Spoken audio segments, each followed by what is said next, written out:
तो hello guys, वापस से स्वागत है आपको मेरे चैनल पे। और हाँ, मैं ये वीडियो बहुत टाइम बाद ला रहा हूँ एनीमे की।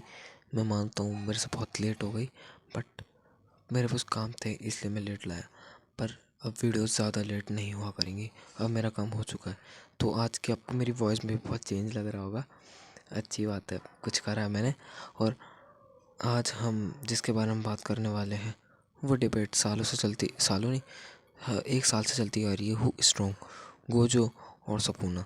तो आज हम इसी के बारे में बात करेंगे और इसके बारे में हम कुछ कैटेगरीज में बात, मैं इसमें आपको सेटिस्फाई करने की कोशिश भी करूँगा कि आप सबको लगे कि सपूना स्ट्रॉन्ग है, और उन सब के बारे में बताऊँगा।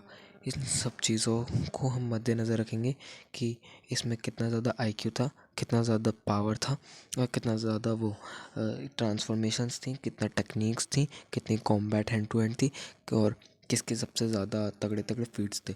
और हाँ, मैं इसमें आपको बहुत सही चीज़ भी बताऊंगा जिससे आप शायद एग्री कर सकते हैं, और बहुत लोग शायद से एग्री ना भी करें। लेकिन ये जो वो चीज़ जो मैं आपको बताऊंगा उससे ज़्यादातर चूँकि असली फैंस होंगे जो समझते हैं वो एग्री करेंगे। तो बिना किसी देरी के इस बैटल को शुरू करते हैं। सबसे पहले हम बात करते हैं गोजो के बारे में। हम गोजो को 3 नाम से जानते हैं: the strongest sorcerer of today, and the heavens to the earth, Gojo all alone, the honored one, and तीसरे नाम से द किट कैट वन, उसे बाद में बात करेंगे।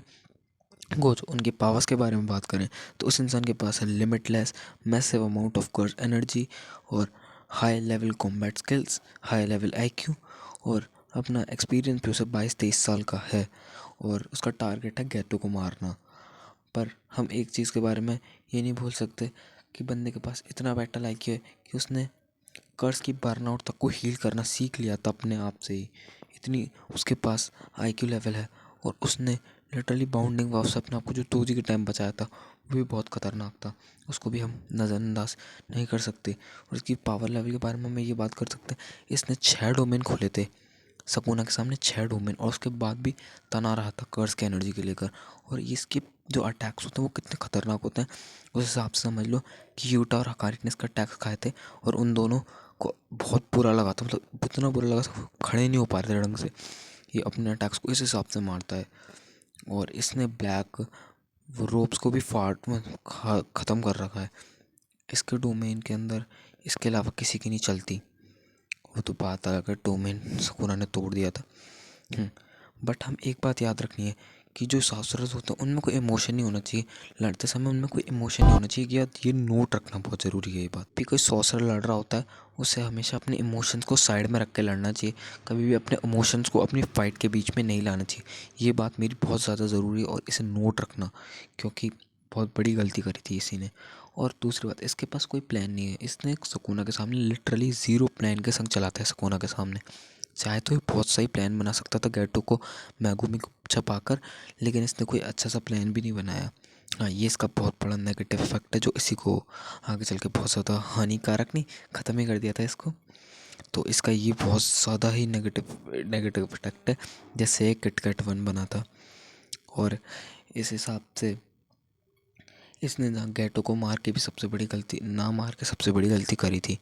वर्ल्ड के लिए थ्रेड बन गया था गेटो, और गेटो ने इसे ही सील करा था, अपने इमोशंस को ये आगे ले आया था। इसकी वजह से ये बहुत ज़्यादा क्रिटिसाइज और झेलना पड़ा था इसे बहुत कुछ। इसके बाद हम बात करते हैं king of curses Sukuna, human Sukuna के बारे में। इसके बारे में बात करने को कुछ भी नहीं, क्योंकि इसने इसने पूरे के पूरे 122 मतलब 100 चैप्टर्स तक सबसे अकेले फाइट करी थी। इसने हाय ने रख के हर एक इंसान को हरा दिया था। और इसे बहुत भयंकर टाइटल भी मिला है, द फॉलन वन, जिससे सब लोग इसे चिढ़ते हैं। और ये इतना ख़तरनाक था कि इसने जस्ट सब गोजो को तो हराया था, लेकिन इसने इतना तगड़ा प्लान बनाया कि इसने उसके कारण गेटो मैगुमी को भी अपने प्लान में फंसा लिया था। इसके प्लान के बारे में बात करते तो उसने मैगुमी को उस टाइम से प्लान बनाया था जिस टाइम पे इसने इसकी कर्स टेक्निक देखी थी, मतलब एनर्जी टेक्निक्स, हाँ, तो उसी टाइम देख के उसने उसे अपना लिया था अपने प्लान के हिस्से में। और इसने लिटरली गोजो के कर्स बर्नआउट को देख कर ही कॉपी कर लिया था।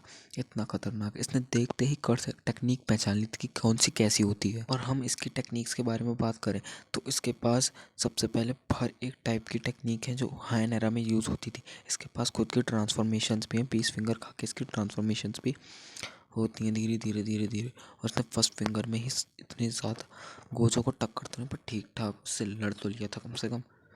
और इसने जस्ट फर्स्ट एपिसोड से ही अपना प्लान स्टार्ट भी कर दिया था कि उसे कैसे मेगुमी को ट्रॉमेटाइज करना है और मेगुमी को कैसे अपने वश में करना है। और गोजो और ये हर एक चीज़ को काम ध्यान से लेता है। और ये भी एस क्लास का सॉर्सरर है, जैसे गोजो था ये भी एस क्लास का सॉर्सरर है और इसे भी बहुत मुश्किल से हराया गया था। और एट द सेम टाइम हम इसके उसके बारे में बात कर ले तो इस इंसान के अंदर कोई इमोशंस नहीं है और ऐसा ही होना चाहिए। सॉसर के अंदर इमोशंस नहीं होने चाहिए, क्योंकि हम जानते हैं क्योंकि अगर सॉसर के अंदर इमोशन होंगे तो इमोशन से बहुत सारी चीज़ें गड़बड़ भी कर सकता है। हमने बहुत एनिमेज में भी देखा है और इस जेजेके में भी हमने देखा है कि इमोशन से बहुत सारी चीज़ें ताकतवर तो हो जाती हैं लेकिन बहुत ज़्यादा बिगड़ जाती हैं। और उस बात का सीधा सीधा एग्जांपल यूजी भी है और गोजो भी है। तो हमने इन दोनों के बारे में बहुत ज़्यादा अच्छे से बात कर ली। अब हम बात करते हैं कि अगर इन दोनों की बैटल होगी तो इन दोनों में से कौन जीतेगा, कौन कौन कंक्लूज़न पे आएगा। गाइस इसका सीधा सीधा क्लियर विनर सुकुना है, क्योंकि पहली बार सुकुना ने पूरा प्री प्लान कर रखा था सेकंड एपिसोड से कि कैसे उसे मोहरागा चाहिए और ये सब चाहिए तो कैसे वो सब गोजो को हरा सके। और गोजो ने ऐसा कोई प्लान नहीं बना रखा था। गोजो चाहता तो ऐसा प्लान बना सकता था लेकिन वो बना नहीं पाया और वो इमोशंस में खोकर सील भी हो गया। अगर वो इमोशंस में खोकर सील भी नहीं होता तो वो सबको बचा लेता, और या फिर वो उसे पहले गेटो को मार देना चाहिए लेकिन वो इमोशंस में चले गया तो उसने गेटो को भी नहीं मारा। भाई सुकुना वो इमोशंस में नहीं जाता और ऐसा ही होना चाहिए जादूगर। अपने कॉम्रेंट को मारने से पहले भी एक बार नहीं सोचना चाहिए, जबकि अगर वो गलत कर रहा है। हाँ मैं मानता हूँ मुझे भी अच्छा नहीं लगा क्योंकि अगर वो मार देता मुझे अच्छा नहीं लगता, लेकिन एक प्रैक्टिकल वाइज समझो ना भाई, तुम प्रैक्टिकल वाइज समझो ना कि गोजो को मार देना चाहिए था उधर ही, लेकिन गोजो नहीं मारा। लेकिन उधर ही सुकुना ने बहुत अच्छा प्लान बनाया। और हाँ उस हिसाब से कि इमोशंस, अगर इमोशंस नहीं होते उस टाइम पे गोजो के अंदर तो हम बहुत कुछ देख सकते थे और समझ सकते थे और बहुत सही भी होता, ये अच्छा भी होता। इतना रिवर्स द यूज़र के पास इमोशन से हार गया, बड़ा ही बेकार प्लॉट होल था ये। हाँ ये मैं मानता हूँ ये थोड़ा बहुत प्लॉट होल था। हाँ तो इन दोनों की बैटल का अपना क्लियर विनर सुकुना ही होगा, क्योंकि सुकुना सबसे पहले 1000 ईयर का एक्सपीरियंस है। दूसरी बात इतना सब कुछ है उस इंसान के पास, प्लान भी अपना अच्छे से बनाया। तब भी गोजो ने इतनी टक्कर दी वही बहुत है। पूरे के पूरे चैप्टर में कोई इतना नहीं मार पाया जितना गोजो ने सिर्फ 36 चैप्टर्स में मारा था। मान गया भाई गोजो भाई, आपको तो सल्यूट है। देखो जीता कोई भी है, गोजो ने टक्कर बहुत भयंकर दी और इन दोनों की फाइट इतिहास की बेस्ट फाइट्स में से एक है एनिमे हिस्ट्री की। अभी तक जितनी भी एनिमे हिस्ट्री हुई उनमें से सबसे अच्छी फाइट्स में से एक मैं इन्हें बोल सकता हूँ। हाँ बोल सकता हूँ। तो मुझे इनके बारे में इतनी ही बात करनी थी, मैंने आपको मेरा ओपिनियन बता दिया। अगर आप समझदार हो तो मेरा ओपिनियन थोड़ा एग्री भी करोगे। और हाँ मेरी भी गलती होंगी कि मैंने किसी ओपिनियन में कुछ गलत बोला हो या ठीक नहीं बोला हो। मेरे हिसाब से मेरा ओपिनियन सही रहे और मुझे अच्छा भी लगा। तो जो आज की वीडियो थी उसको अभी यहीं हम समाप्त करते हैं। और मेरी पहली वीडियो से ज़्यादा अच्छी इस बार वॉइस ओवरिंग भी होगी और मेरे पहले से ज़्यादा अच्छी वीडियो लग रही होगी आपको। तो मैं अपनी वीडियोज़ में भी इम्प्रूव कर रहा हूँ। और हाँ वीडियो रेगुलर आएंगी, थोड़ा रुको जाओ बस। आज आज और कल परसों की बात है, फिर वीडियो रेगुलर आएंगी। तो आज की वीडियो के लिए मैं आपसे अभी के लिए इजाज़त लेता हूँ। जब तक और मिलते हैं, like and subscribe and bye bye.